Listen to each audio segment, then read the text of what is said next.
역사 가운데 폼페이라는 도시가 있었습니다. 화려한 도시였고 많은 사람들이 휴양을 가는 그런 도시였습니다. 그런데 AD 79년 8월 24일 폼페이 인근에 있었던 베수비오 산에서 먹구름이 올라오기 시작했습니다. 그 전에도 불길한 징조들은 몇 번 있었습니다. 큰 지진도 있었고 잦은 진동도 있었습니다. 그런데 대부분의 사람들은 그 소리를 무시하며 지냈습니다. 반면 어떤 사람들은 그 도시를 떠나 다른 곳으로 피한 사람들도 있었습니다. 그날 정오 역시 일상의 시간을 보내고 있었는데 갑자기 엄청난 폭발음과 함께 화산이 폭발하게 된 것입니다. 엄청난 양의 화산재와 분출물이 나오더니만 불과 30분 만에 폼페이 전체를 삼켜버렸습니다.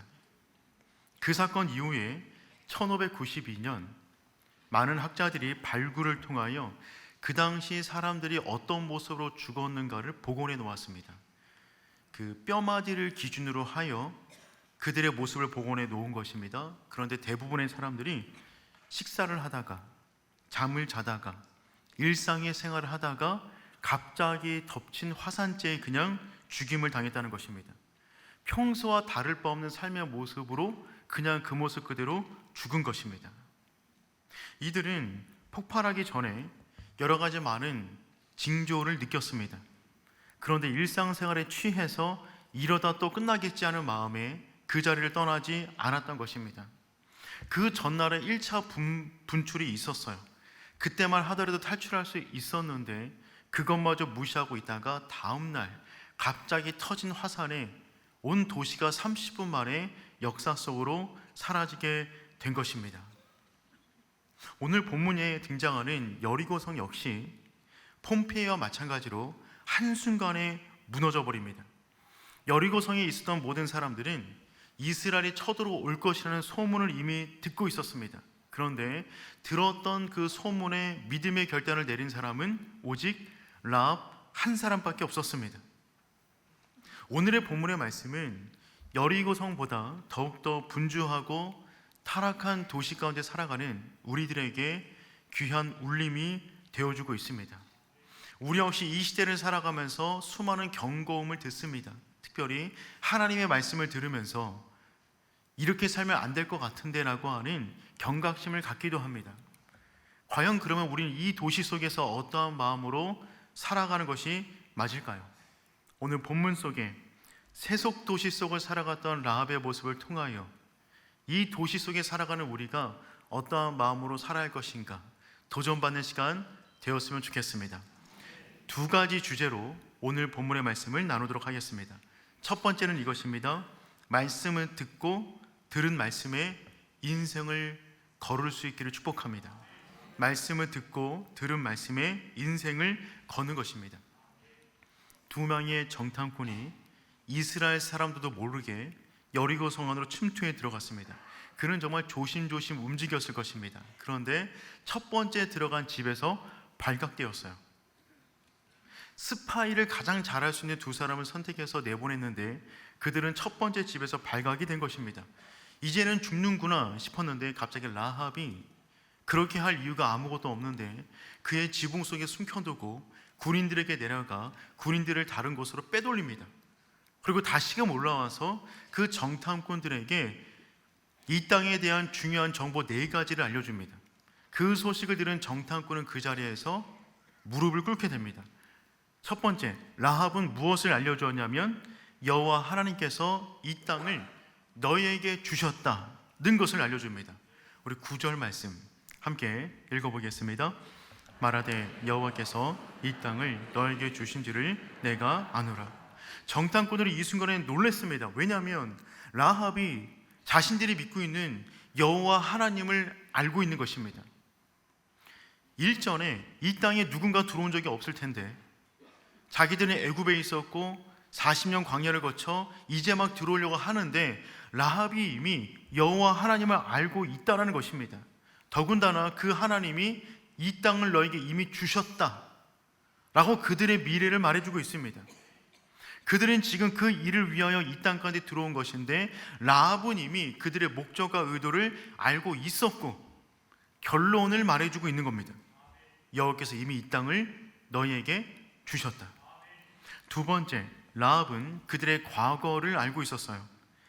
지난 이스라엘의 과거 40년 동안에 하나님이 행하신 일들을 알고 있었습니다. 우리 10절 말씀 읽어보겠습니다.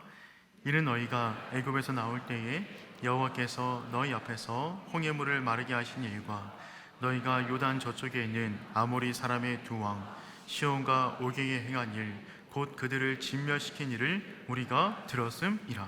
아멘. 라합은 나는 너의 과거를 알고 있다 라고 말을 하는 거예요. 얼마나 놀랐을까요? 첫 번째는 그들의 미래를 말해주었습니다. 이 땅을 이미 너에게 주셨다. 두 번째는 그들의 과거를 알고 있다는 것입니다. 애굽을 어떻게 나왔는지, 광야를 어떻게 통과했는지, 너희가 지금 이곳으로 왜 오고 있는지 라합이 알아서 그들에게 말해주고 있는 겁니다. 세 번째, 라합은 여호와 하나님이 누구인지 정확하게 알고 있었어요. 11절 하반절 말씀 읽어보겠습니다. 너희 하나님 여호와는 위로는 하늘에서도 아래로는 땅에서도 하나님이시니라. 아멘. 가나안 땅 안에는 그 백성들의 숫자만큼이나 우상들이 있었습니다. 각자가 믿는 우상들이 굉장히 많이 있었어요. 그런데 라합은 뭐라고 말합니까? 여호와 하나님은 위로는 하늘에서도 아래로는 땅에서도 오직 유일한 여호와이시다 는 것을 지금 알려주고 있는 것입니다. 정탐꾼은 그 순간에 정말 깜짝 놀랐을 것입니다. 그들의 미래를 말하고 그들의 과거를 말하고 그들의 과거와 미래를 인도하시는 여호와 하나님을 지금 언급하고 있는 것입니다. 그리고 마지막 네 번째, 여리고 성의 사람들의 마음을 알려줍니다. 이 땅 사람들이 두려워하고 있다는 거예요. 우리 9절과 11절 말씀 한번 읽어보겠습니다. 우리가 너희를 심히 두려워하고 이 땅 주민들이 다 너희 앞에서 간담이 논나니 우리가 듣자 곧 마음이 녹았고 너희로 말미암아 사람이 정신을 잃었나니. 너희에 대한 모든 소식을 우리가 다 알고 있는데 그 소식을 들은 사람들의 내적 상태를 말해주고 있어요. 정말 얼마나 두려웠는지 4번이나 반복하여 말을 하고 있습니다. 심히 두려워하고 간담이 녹나니 마음이 녹았고 정신을 잃었나니. 정신이 없다는 것입니다. 지금 그 엄청난 소식을 듣고 그 성에 있는 모든 사람들의 마음이 녹아내리고 있다는 것을 지금 라합이 정탐꾼에게 알려주고 있는 것입니다. 지금 놀라운 일이 벌어지고 있어요. 여호수아는 두려워서 정탐꾼을 몰래 보냈습니다. 몰래 들어간 그들은 들어가자마자 발각되었어요. 아마 이런 마음이지 않았겠습니까? 정말 재수가 없으려니까 들어가자마자 걸렸다. 그런데 그 순간에 어떤 일이 벌어지냐면 그들은 재수 없어서 걸린 것이 아니라 돌이켜보니까 하나님께서 야 고생하지 마, 내가 그냥 알려줄게. 들어가자마자 첫 번째 만난 여인을 통하여 그 땅의 중요한 정보 4가지를 그냥 알려주시는 것입니다. 그들의 미래, 이 땅은 너희의 것이다. 그들의 과거, 하나님이 너희와 함께하고 있었다. 그 하나님은 상천하제 유일한 여호와이시다. 그 이야기를 들은 여리고성 사람들의 마음이 전부 다 녹아내리고 있다는 것입니다. 이 외에 또 무슨 정보가 필요합니까? 그러니 정탐꾼은 들어가자마자 하나님의 손길을 느꼈을 것입니다. 궁금한 것은 이것입니다. 라합은 그 모든 이야기를, 그 모든 정보를 어떻게 알고 있었을까요? 답은 들어서 알았습니다. 너무 간단한 이야기인데 답은 들어서 알았어요. 10절과 11절 말씀 보니까 이렇게 되어져 있어요. 그들을 전멸시킨 일을 우리가 들었음이니라. 우리가 듣자 곧 마음이 녹았고. 여러분, 객관적으로 보자면 라합과 여리고성의 사람들은요 두려워할 만한 이유가 하나도 없습니다. 이스라엘 백성은 누가 보더라도 그냥 난민들입니다. 반면 여리고성은요 그 높이가 17m입니다. 성이 2개로 쌓여져 있는데 한 개의 성과 두 번째 성 사이의 거리가 5m입니다. 하나의 성을 무너뜨려도 두 번째를 넘는다는 보장이 없습니다. 난공불락의 성이었어요. 두려워할 만한 이유가 없습니다. 그런데 지금 라합은 하나님에 대한 이야기를 들었어요. 이 성이 진짜 견고하고 여기에 있는 여리고성 사람들은 싸움을 진짜 잘하는 사람들이지만 그들이 아무리 강하다 할지라도 신을 이길 수는 없다.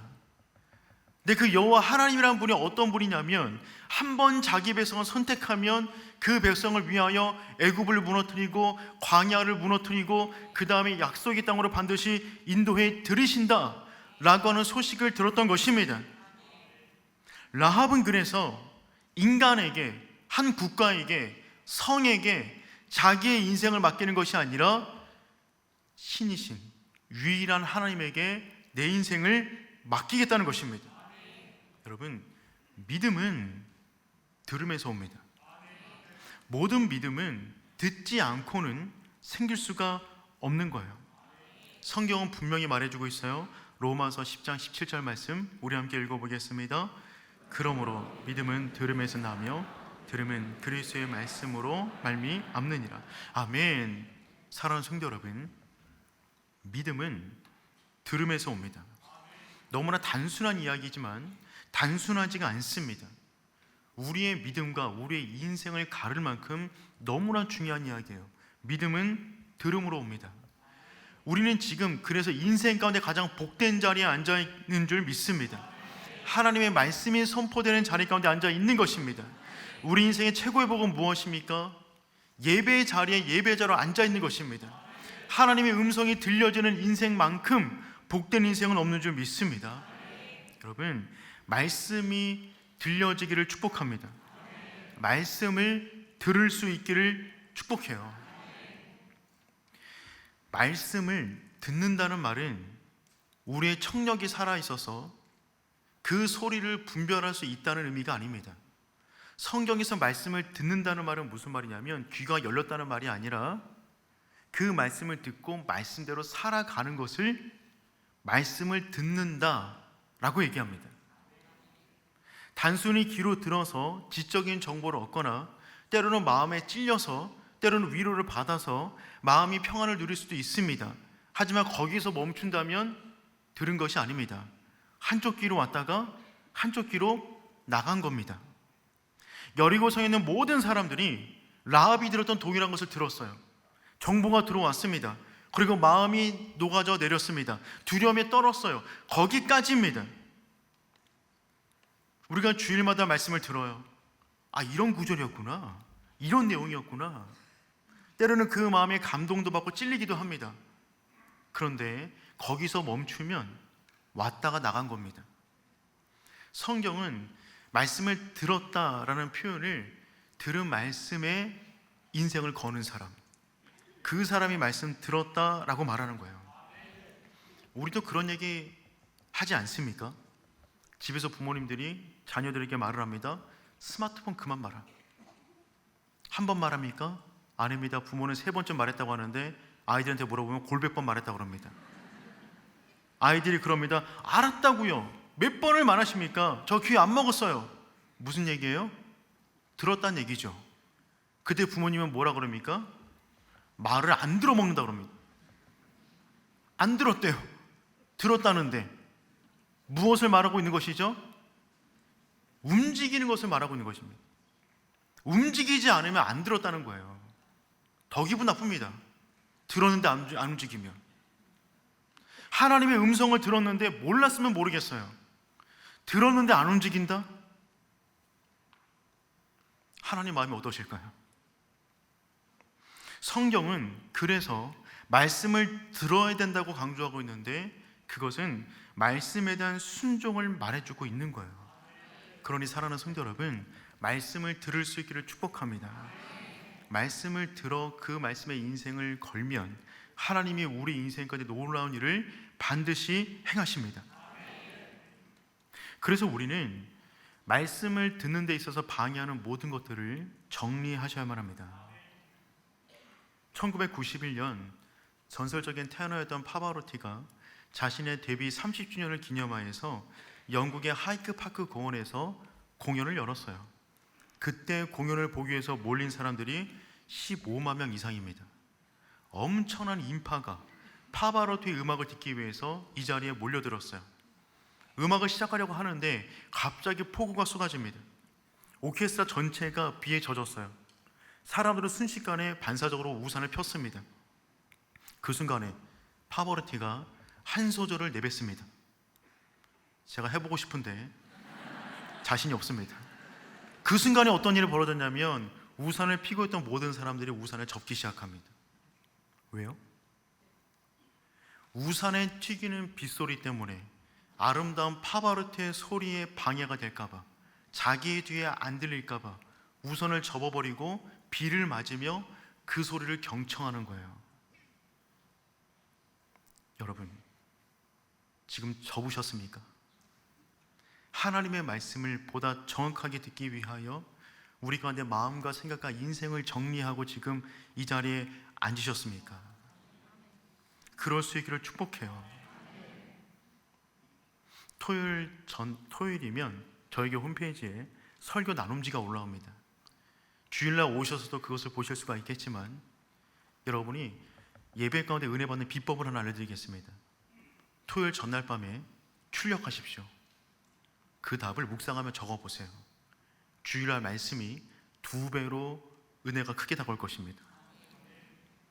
설교가 끝난 다음에 축도할 때 끝나자마자 나가지 마시고요. 이 말씀을 가지고 내가 앞으로 어떻게 살아갈 것인가 다짐하는 기도를 올려드리십시오.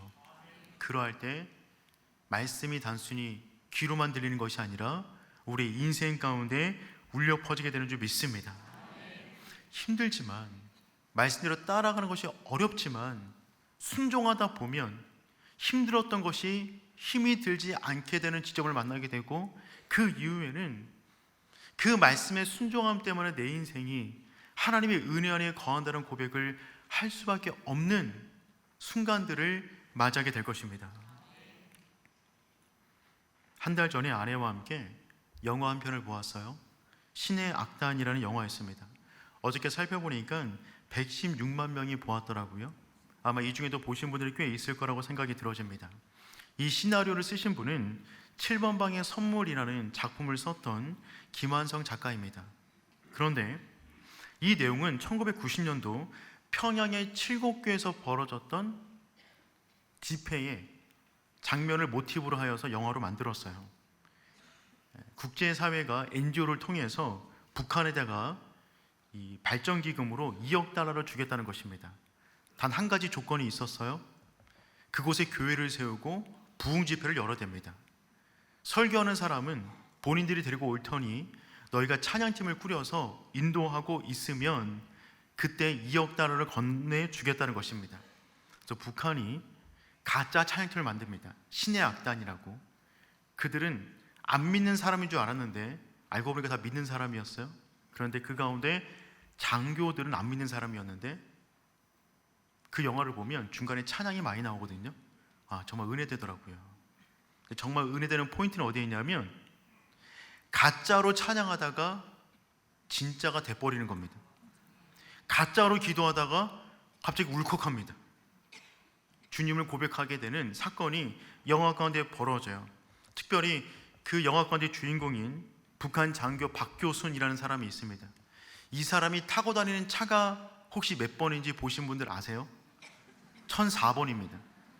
그러니까 이 사람은 영화 속에 하나님이 신의 악단을 구원하기 위해서 보내주신 천사 같은 역할을 감당하고 있어요.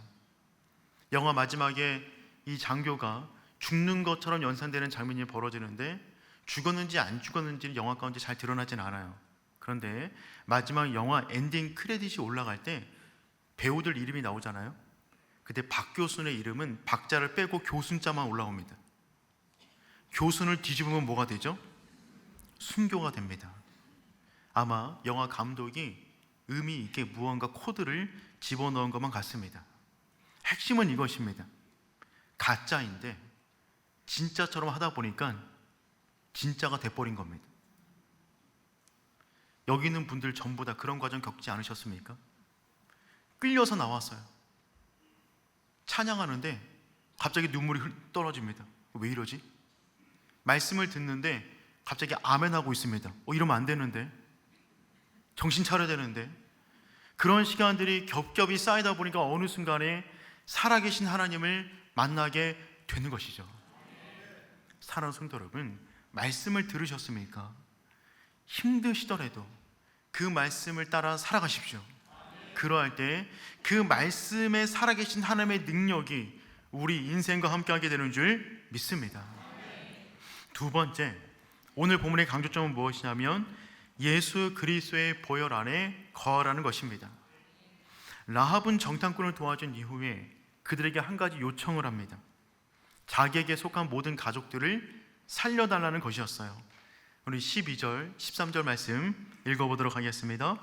그러므로 이제 청하노니 내가 너희를 선대하였은즉 너희도 내 아버지의 집을 선대하도록 여호와께로 내게 맹세하고 내게 징표를 내라. 그리고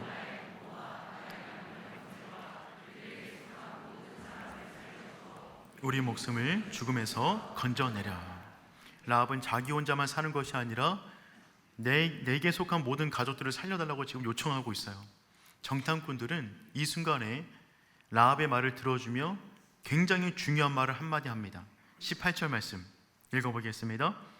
우리가 이 땅에 들어올 때에 우리를 달아내는 창문에 이 붉은 줄을 내고 내 부모와 형제와 내 아버지의 가족을 다 내 집에 모으라. 아멘. 이 정탐꾼들이 이 성에 들어서 한 유일하게 좋은 일은 무엇이었냐면 이 말을 남긴 것입니다. 두 가지를 말했어요. 창문에 붉은 줄을 매라. 그리고 집 밖을 나가지 마라. 이 말은 지금까지도 구원받는 모든 사람들의 영적 비밀을 말해주고 있습니다.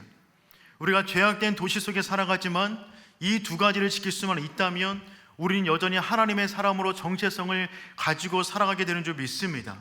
첫 번째는 이것입니다. 가정에 붉은 줄을 매라. 가정에 붉은 줄을 매라는 거예요. 붉다라는 단어는 샨이라는 단어를 쓰고 있는데 이 단어는 특별히 피의 붉은색을 말할 때 많이 쓰여집니다. 피의 붉은색을 상징하는 거예요. 이 단어는 출애굽기 12장에도 등장합니다. 그들이 출애굽 직전에 장자가 죽는 사건이 벌어져요. 그때 어린 양을 잡아다가 그 피를 어떤 사람이든 그 집에 좌우 임방과 문설주에 바르면 그 어린 양의 피 안에 있었던 모든 사람들은 구원을 받게 되었어요. 그때 붉은 피를 바르라고 하는 그 붉다라는 단어가 샤니가 되는 것입니다. 그 날을 기념하여 무엇이라고 말을 합니까? 유월절이라고 합니다. 유월절은 어떤 날입니까? 유월절에 6월달에 있는 절기가 아니라 유월절은 어떤 날이냐면 너물유의 너물월이에요. 넘어간다는 뜻입니다. 어린 양의 피 안에 누가 있든지 간에 그 사람이 어떠하든지 간에 그 사람의 과거가 어떠하든지 간에 그 보혈 안에 있으면 사망의 권세가 넘어간다는 말입니다. 그 모든 것을 이룬 것이 어린 양의 붉은 피였는데 지금 라합 가정에 붉은 끈을 매달라라고 말을 하고 있는 거예요. 끈, 붉은 줄이라고 했는데 그 줄은 티크바라는 단어로 써요. 이 단어는 줄과 함께 소망, 희망이라는 뜻을 가지고 있어요. 성경에 희망이라는 단어로 많이 쓰여집니다. 예를 들어 예레미야 29장 11절 말씀 우리 한번 읽어보겠습니다. 여호와의 말씀이니라 너를 향한 나의 생각을 내가 아나니.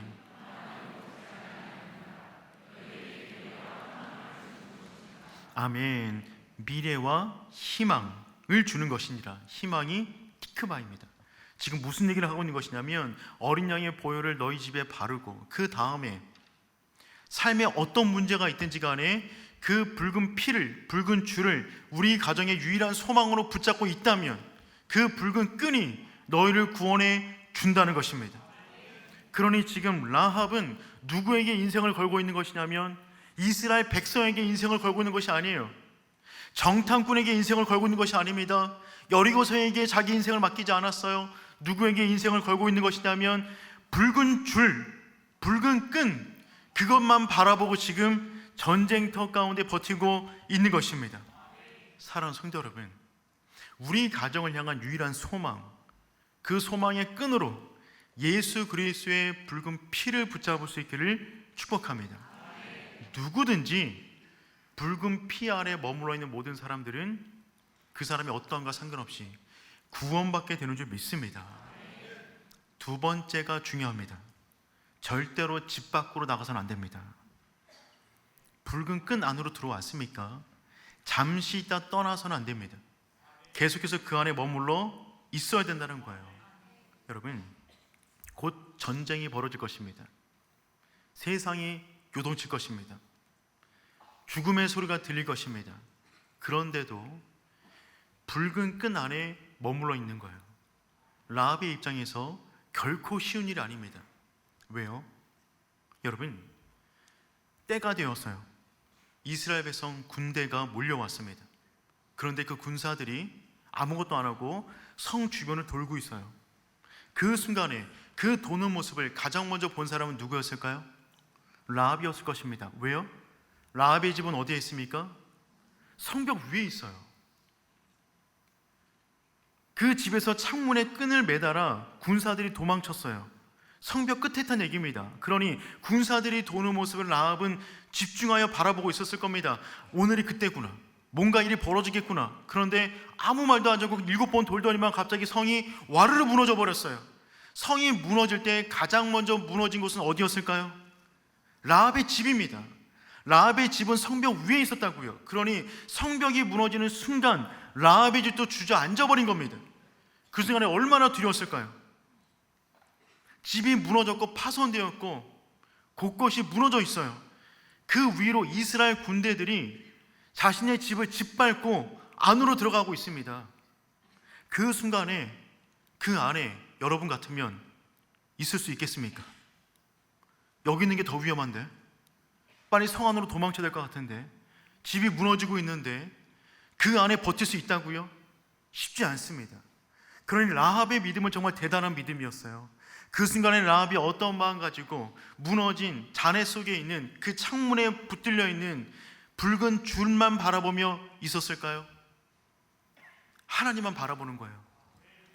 약속해 주셨으니 이 붉은 끈만 바라보면 세상이 무너지든 요동치든 전쟁이 나든 우리는 안전할 수 있다 라고 하는 믿음을 가지고 그 집안을 벗어나지 않았다는 것입니다.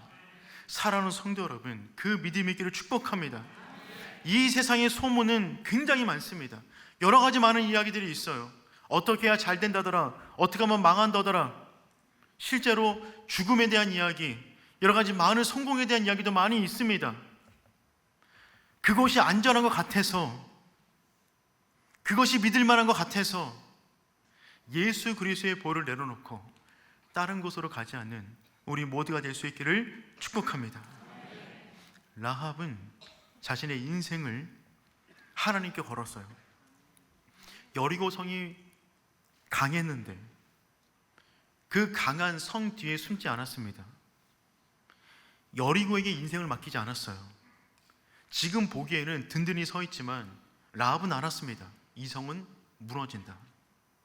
지금 보기에는 멀쩡하지만 이 성은 무너진다. 하나님의 나라가 이 땅권에 설 것이다 라는 믿음이 있어서 지금 잘돼 나가는, 잘되어 보이는 곳에 인생을 걸지 않고 곧 있으면 잘될, 도래할 하나님의 나라의 인생을 걸었다는 거예요. 그 사람이 믿음의 사람이고 그 사람이 진짜 이 땅에 살아가는 참 지혜가 있는 사람인 줄 믿습니다. 여러분, 지금 잘 나가면 뭐합니까? 곧 무너질 건데. 확실히 도래할 미래, 하나님 나라, 거기에 인생을 거는 것입니다. 여러분, 그렇잖아요? 생각해 보시길 바랍니다. 2개의 기업이 있어요. 한 개의 기업은 시가총액도 좋습니다. 잘 나가요. 튼실해요. 그런데 오너 리스크가 있어요. 사장이 좀 이상해요. 그리고 하는 산업이 AI 시대랑 맞지 않아요. 반면 또 하나의 산업이 있습니다. 별 볼 일 없어요. 그런데 전망이 있습니다. 더군다나 사장이 진실해요. 단단해요. 그럼 여러분은 어느 기업에 투자하시겠어요?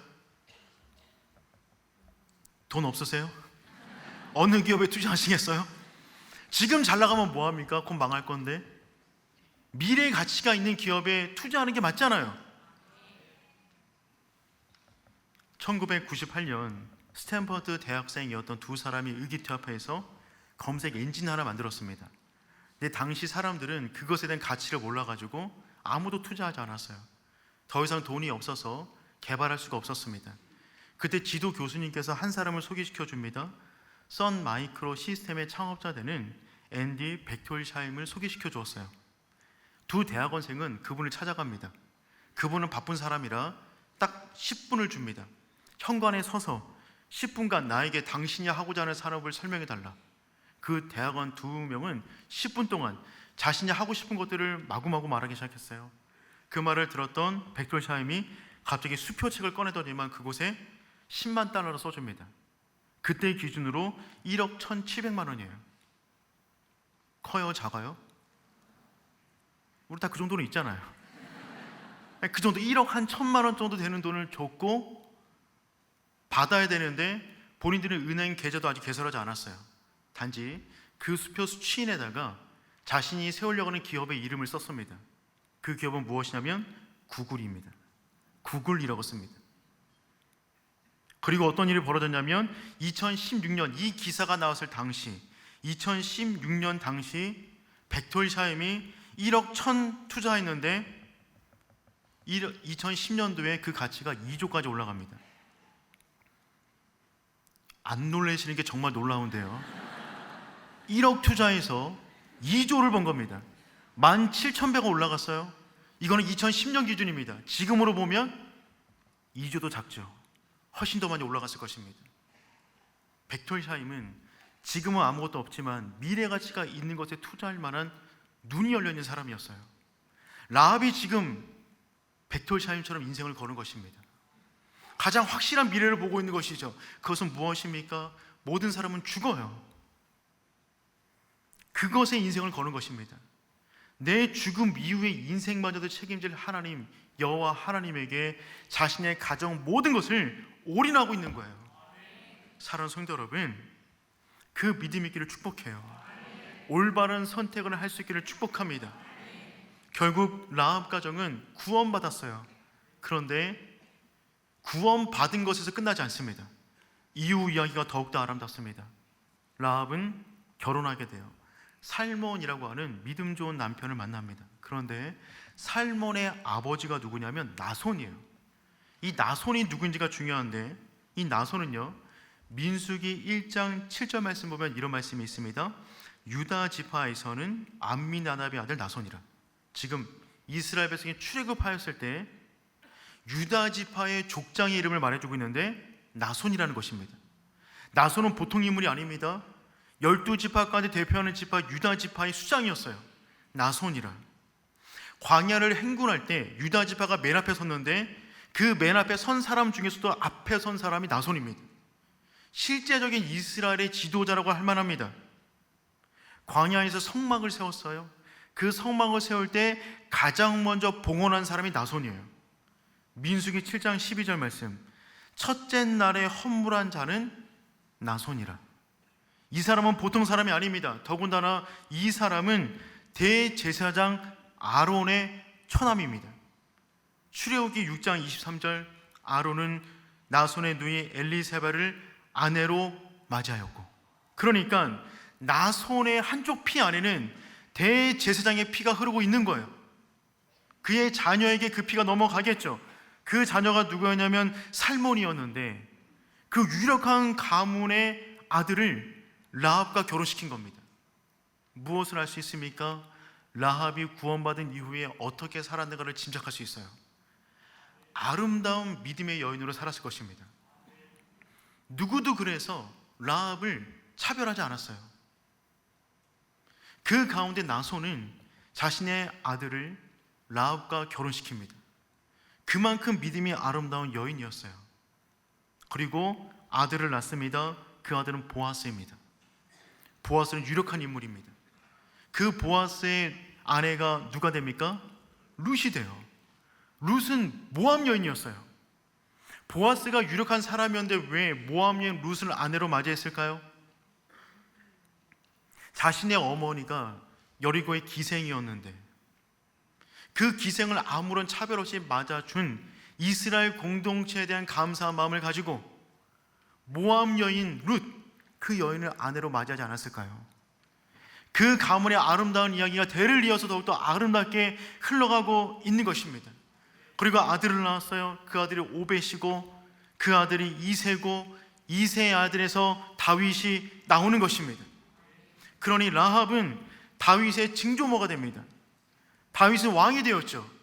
그래서 지금 살몬의 피 안에 한쪽에서는 대제사장의 피가 흐르고 있는데 갑자기 지금 왕가의 피가 합쳐지게 된 것입니다. 그리고 그 자손에서 누가 나오게 되냐면 대제사장이자 왕이신 메시아가 나오는 겁니다. 이 모든 사건은 우연이 아니라 하나님의 섭리 가운데 벌어지게 되는 것이죠. 그 시작은 어디에서 시작되었습니까? 한 여인이 비참한 인생을 살았지만 자신의 집 가운데 붉은 줄을 매달아 집이 무너지는 그 상황 속에서도 붉은 줄만 인생의 소망으로 붙잡았더니 삶 가운데 새로운 역사가 일어나게 되었다는 것입니다. 사랑하는 성도 여러분, 그 믿음의 역사가 우리 가정 가운데 있기를 축복해요. 다시금 명절을 맞이했습니다. 이 명절에 가족들과 만나게 될 것입니다. 그때 우리가 확인해야 될 것은 무엇일까요? 붉은 줄이 메어져 있는가? 또 하나, 이미 들어온 그 사람은 여전히 그 자리에 있는가? 다른 것을 확인하는 것이 아니라 그것 확인하시고 그 안에서 하나님께서 우리 가정 가운데 이루신 역사를 믿음으로 선포하며 기도하는 아름다운 명절 될 수 있기를 축복합니다. 우리 그런 마음 담아서 두려워 말라 함께 찬양합니다. 두려워 말라 너와 함께 함이니 놀라지 말라 나는 내 하나님 되니 무서워 말라 내가 널 도와주리니 너는 마음에 염려치 말라. 우리 한 번 더 고백합니다. 두려워 말라. 두려워 말라 너와 함께 함이니 놀라지 말라 나는 내 하나님 됨이니 무서워 말라 내가 널 도와주리니 너는 마음에 염려치 말라. 내가 너를 굳세게 하리라. 내가 너를 굳세게 하리라 내 손으로 너를 꼭 붙잡아 주리라 내가 너를 이롭게 함이니 너는 마음에 염려치 말라. 내가 너를 굳세게 하리라. 내가 너를 굳세게 하리라 내 손으로 너를 꼭 붙잡아 주리라 내가 너를 이롭게 함이니 너는 마음에 염려치 말라. 사랑하는 성도 여러분, 염려하지 마십시오. 두려워하지 마십시오. 그리스도의 보혈 안에 있다면 두려워하지 않으셔도 됩니다. 전쟁 때 라합의 집은 무너졌어요. 가장 큰 피해를 봤을 것입니다. 하지만 그 붉은 줄 밖으로 나가지 않습니다. 믿는 거예요. 유일한 소망입니다. 하나님의 약속을 믿습니다. 붉은 줄이 나를 살릴 줄 믿습니다. 그 믿음이 있는 우리 모두 되시기를 축복합니다. 두 가지 기도 제목을 드리도록 하겠습니다. 첫 번째, 말씀이 들려지게 하여 주옵소서. 왠지 모를 은혜를 경험하게 하여 주시옵소서. 왠지 모르게 말씀 따라 살아가는 인생 되게 하여 주시옵소서. 두 번째는 이것입니다. 예수 그리스도의 보혈 안에 잠겨있는 내 인생, 우리 가정 되게 하여 주시옵소서. 세상의 모든 소망 내려놓고 주님만 붙잡습니다. 내 인생 이끌어 주시옵소서. 주님 한번 부르고 기도합니다. 주여. 하나님 아버지 기도하며 나아갑니다. 아버지, 너를 충만하게 더하여 주시옵소서. 하나님, 예수 그리스도의 보혈 안에 머물러 있는 가정, 우리 가정 흔들림이 오는 점이 있습니다. 그 안에 거하여 살아가게 하여 주시옵소서. 아버지 은혜를 붙잡습니다. 하나님, 그리스도의 풍성한 보혈로 덮어주셔서 살아가는 모든 날 동안에 아버지의 은혜와 아버지의 영광 안에 거하여 살아갈 수 있도록 인도하여 주시옵소서. 세상은 흔들립니다. 세상은 무너집니다. 하지만 하나님 나라는 영원하게 되는 점이 있사오니 그 믿음 안에 살아가니 우리의 삶과 인생 될 수 있도록 인도하여 주시옵소서. 명절을 맞이해 다시 한번 가족들이 모일 때마다 그 믿음을 확인하는 명절 되게 도와주시고 아버지의 사랑과 은혜에 머물러 살아가니 복된 가정과 인생 될 수 있도록 주의 은혜로 인도하여 주셔서 함께하여 주시옵소서. 하나님 감사합니다. 명절을 맞이하여 다시 한번 귀한 말씀을 선포해 주신 하나님 감사합니다.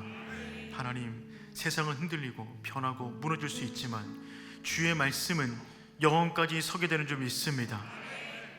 세상 가운데 우리 인생 맡기지 않고 예수 그리스도만 우리 인생의 유일한 소망인 줄 알고 그 소망의 끈에 우리 인생을 묶습니다. 하나님 보호하여 주시옵소서. 인도하여 주시옵소서. 명절을 맞이하여 친척분들을 만날 때마다 우리의 관심이 세상에 있는 것이 아니라 그 영혼들이, 내 가족들이 예수 그리스도의 보혈 아래 있는가, 그것을 바라보며 기뻐하며 때로는 권면하며 복음을 전할 수 있는 은혜의 시간 될 수 있도록 인도하여 주시옵소서.